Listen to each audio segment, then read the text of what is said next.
मुसळधार पावसाचा फटका जो आहे तो राज्यभरात अनेक ठिकाणी बसल्याचं पाहायला मिळतंय। त्याच संदर्भातल्या टॉप 9 बातम्या पाहूयात।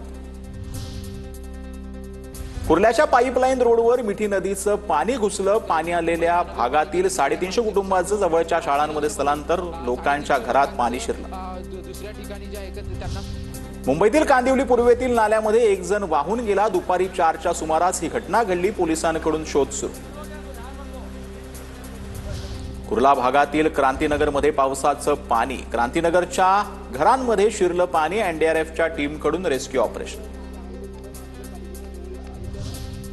पवईच्या फिल्टरपाडा परिसरामध्ये एक जण वाहून जात होता। काही अंतरावर तरुणाला वाचवण्यात यश। नवी मुंबईतही पावसाचा धुमाकूळ। महापेमध्ये रस्ते जलमय। पाण्यातलं अडकलेली बस बाहेर काढताना चालकांची कसरत। डोंबिवली प्रदूषणाचा कहर। एमआयडीसी फेज झोनमधील आशापुरा मंदिर परिसरातील मोठ्या नाल्यात सोडलं प्रक्रिया न केलेलं औद्योगिक सांडपाणी। नाल्यात गुलाबी पाणी सोडल्यामुळे नागरिकांमधून संताप व्यक्त।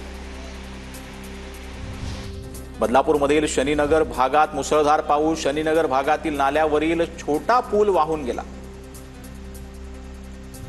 अंबरनाथच्या प्राचीन शिवमंदिराच्या गाभाऱ्यात पाणी शिरलं। गाभाऱ्यात 4 ते 5 फूट पाणी शिरलं। दर्शनासाठी येणाऱ्या नागरिकांसाठी शंकराच्या मूर्तीची व्यवस्था।